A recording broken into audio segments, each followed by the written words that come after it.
السلام علیکم ورحمۃ اللہ وبرکاتہ۔ تین باتیں ابھی خصوصیت کے ساتھ میں آپ لوگوں کو بتانا چاہ رہا ہوں۔ ایک تکبیر تشریق، تکبیر بولتے ہیں اللہ اکبر کو، التشریق بولتے ہیں ٹکڑا ٹکڑا کرنا، چونکہ جو ہے اس میں جو ہے گوشت لوگ کاٹتے ہیں تو گوشت کا ٹکڑا ٹکڑا کرتے ہیں، تو اس لیے اس تکبیر کا نام ہے تکبیر تشریق۔ چونکہ قربانی والا عمل اسی میں ہوتا ہے تو اس لیے اس کو اسی نام کے ساتھ جو ہے حدیث پاک میں جو ہے بولا گیا ہے تکبیر تشریق، ٹھیک ہے۔ یہ تکبیر جو ہے یاد ہونا ضروری ہے۔ اللہ کے رسول صلی اللہ علیہ وسلم صحابہ اس تکبیر کو چاند نکلنے کے بعد سے پڑھنا شروع کر دیتے تھے۔ عموماً ہمارے یہاں جو ہے 9، 10، 11، 12، 13 پانچ دنوں میں ہر فرض نماز کے بعد 5 دن ہر فرض نماز کے بعد ایک مرتبہ پڑھنے کا رواج لوگ پڑھتے ہیں، بلکہ دوسری جگہ 3 مرتبہ، ایک مرتبہ تو پڑھنا ضروری ہے، ایک مرتبہ پڑھنا ضروری ہے، واجب ہے۔ تو عورتوں کے لیے ہے ہر فرض نماز کے بعد، جیسے السلام علیکم ورحمۃ اللہ، السلام علیکم ورحمۃ اللہ بولنے کے بعد جو ہے ایک مرتبہ یہ تکبیر عورتوں کے لیے آہستہ پڑھنا ہے اور مردوں کے لیے بلند آواز سے پڑھنا ہے۔ اللہ اکبر، اللہ اکبر، لا الہ الا اللہ واللہ اکبر، اللہ اکبر وللہ الحمد۔ میں سمجھتا ہوں یہ تکبیر بہت سارے لوگوں کو یاد نہیں ہے، جبکہ مدرسے کی طرف سے کارڈ بھی دیا جاتا ہے، اس پر بھی یہ تکبیر لکھی ہوئی ہے، یہ تکبیر جو ہے لکھی ہوئی ہے۔ لہذا یہ تکبیر جو ہے پڑھنی چاہیے، اور تکبیر اللہ کے رسول صلی اللہ علیہ وسلم بھی پڑھا کرتے تھے، اللہ کے رسول صلی اللہ علیہ وسلم بھی پڑھا کرتے تھے، اور صحابہ بھی اس تکبیر کو بکثرت پڑھا کرتے تھے چاند نکل جانے کے بعد، چاند نکلنے کے بعد سے لے کر کے 13ویں تاریخ تک جو ہے اس تکبیر کو پڑھا کرتے تھے۔ لہذا 13 دنوں تک جو ہے اس تکبیر کو پڑھنا چاہیے، بلکہ چلتے پھرتے اٹھتے بیٹھتے اس تکبیر کو زیادہ سے زیادہ پڑھنے کی عادت ڈالنی چاہیے۔ یہ تکبیر پڑھنا ان دنوں میں، یعنی ان 13 دنوں میں اللہ کے نزدیک یہ عمل بھی، یہ تکبیر پڑھنا بھی بہت زیادہ پسندیدہ ہے، اور بے شمار اللہ تبارک و تعالی نیکیاں اللہ عطا فرماتے ہیں، بے شمار نیکیاں ملتی ہے۔ لہذا 5 دنوں میں ہمارے ہاں یہ تکبیر پڑھی جائے گی۔ آپ کو ابھی سے میں بتا دیتا ہوں، چونکہ ہمارے ہاں بقرعید جو ہے جمعرات کے دن ہے، تو لہذا بدھ کے دن یہ تکبیر ہم لوگ شروع کر دیں گے فجر کی نماز میں۔ بدھ، جمعرات، جمعہ، سنیچر، اتوار کا دن آئے گا تو عصر کی نماز تک کے 5 دنوں میں ہر فرض نماز کے بعد ایک مرتبہ بلند آواز سے مردوں کے لیے پڑھنا ضروری ہے۔ نماز آپ کی جماعت کی چھوٹ گئی، اکیلے نماز پڑھ رہے ہیں، پھر بھی پڑھنا ہے۔ نماز قضا ہو گئی، پھر بھی پڑھنا ہے۔ عورتوں کے ساتھ بھی یہی مسئلہ ہے، نماز وقت کے اوپر پڑھ رہی ہے، نماز قضا ہو گئی، پھر بھی پڑھنا ہے۔ فرق اتنا ہے، پڑھنے میں دونوں برابر ہیں، مرد کو بلند آواز سے پڑھنا ہے، عورتوں کو جو ہے آہستہ پڑھنا ہے، آہستہ پڑھنا ہے۔ اللہ اکبر، اللہ اکبر، لا الہ الا اللہ واللہ اکبر، اللہ اکبر وللہ الحمد۔ کوئی بھاری کلمہ نہیں ہے، کوئی تکبیر نہیں ہے، آسانی کے ساتھ آپ لوگ یاد کر سکتے ہیں۔ تو لہذا چلتے پھرتے اٹھتے بیٹھتے ابھی سے پڑھنا شروع کر دیا، اگر اس سے پہلے بھی میں نے بتایا تھا، لہذا ابھی ہم نے بتایا تو یہ تکبیر آپ کو یاد ہے، اچھی بات ہے، نہیں یاد ہے تو یاد کر لیجئے، یاد کر کے اس تکبیر کو زیادہ سے زیادہ پڑھنے کی عادت ڈالیے۔ کوشش کیجئے کہ ہر نماز کے بعد، نفل نماز، سنت نماز، واجب نماز، ہر نماز کے بعد پڑھ سکتے ہیں، کہیں سے کوئی غلط نہیں ہے، بلکہ حدیث کے روح سے ثابت ہے، اور بلکہ اس پر ہمارے ہاں جو ہے بہت کم لوگ اس پر عمل کرتے ہیں، سوائے 5 دنوں کے، اور اس میں بھی خوب زیادہ لوگ اس کا اہتمام نہیں کرتے ہیں۔ کچھ لوگوں کو تو، بہت سے لوگوں کو تو یہ تکبیر یاد ہی نہیں ہے۔ ایک بات ہو گئی۔ دوسری بات آپ لوگوں کو میں اس سلسلے میں یہ بتانا چاہ رہا ہوں کہ 9ویں ذی الحجہ کا روزہ، 9ویں تاریخ کا روزہ رکھنا، یہاں تو پہلے میں نے بتایا تھا ایک روزہ رکھنے کا ثواب جو ہے سال بھر روزہ رکھنے کے برابر ثواب ملتا ہے، 1 ذی الحجہ سے لے کر کے 9ویں ذی الحجہ تک۔ یہاں پر صرف میں خاص طور سے 9ویں ذی الحجہ، 9ویں تاریخ یعنی بقرعید سے ایک دن پہلے کا روزہ، بقرعید سے ایک دن پہلے کا روزے کے بارے میں بتا رہا ہوں، جس کو جو ہے عرفہ کا روزہ کہا جاتا ہے، یوم عرفہ کہا جاتا ہے، عرفہ کا روزہ کہا جاتا ہے۔ ہمارے ہاں جو ہے جاہل لوگ زیادہ ہے،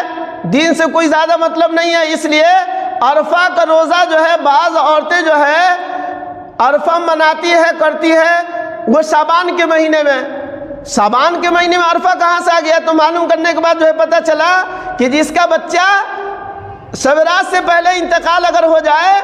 تو وہ لوگ عرفہ مناتے ہیں۔ عرفہ کس طرح مناتے ہیں؟ تو اس بچے کے نام پر جو ہے دودھ دے دیا جاتا ہے کسی غریب آدمی کو، یا کھیر بنا کر کے دے دی جاتی ہے، تاکہ جو ہے بچے کو دودھ پلا، اگر وہ بچہ زندہ رہتا تو ماں کو دودھ پلانا پڑتا، تو اس کے بدلے جو ہے دودھ کسی کو دے دو، یا کھیر بنا کر کے دے دو، پھرنی بنا کر کے دے دو، کچھ بنا کر کے دے دو۔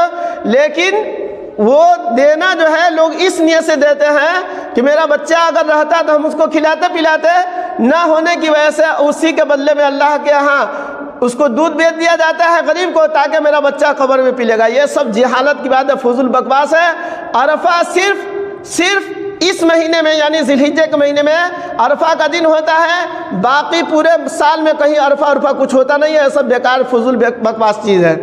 تو بہرحال یوم عرفہ یعنی ہمارے ہاں بقرعید سے ایک دن پہلے کا دن جو ہوگا وہ یوم عرفہ کہلائے گا، عرفہ کا دن کہلائے گا۔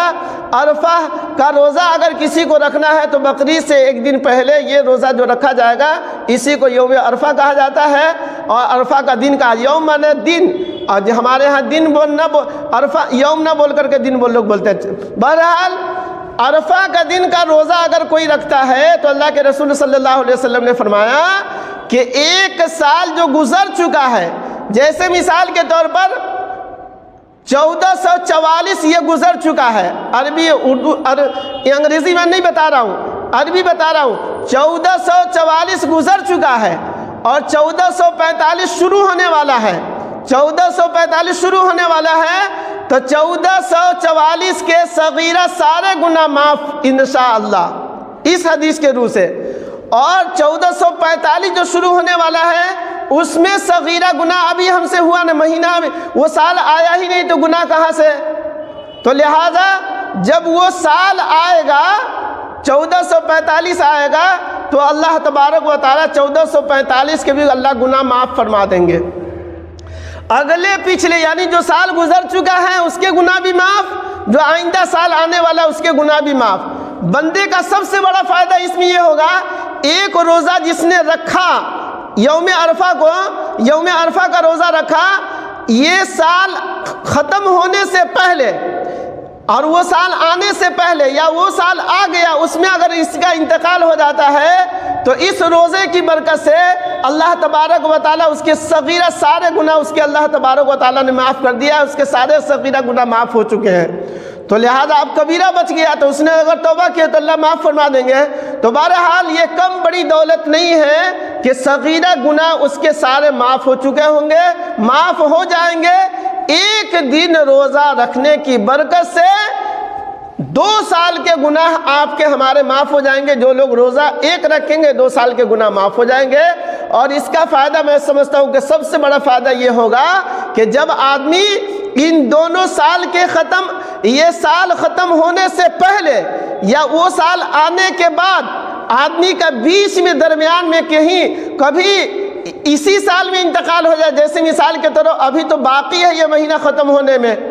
ابھی جو ہے تقریباً جو ہے 22 23 24 دن باقی ہے مہینہ ختم ہونے میں، نہیں 18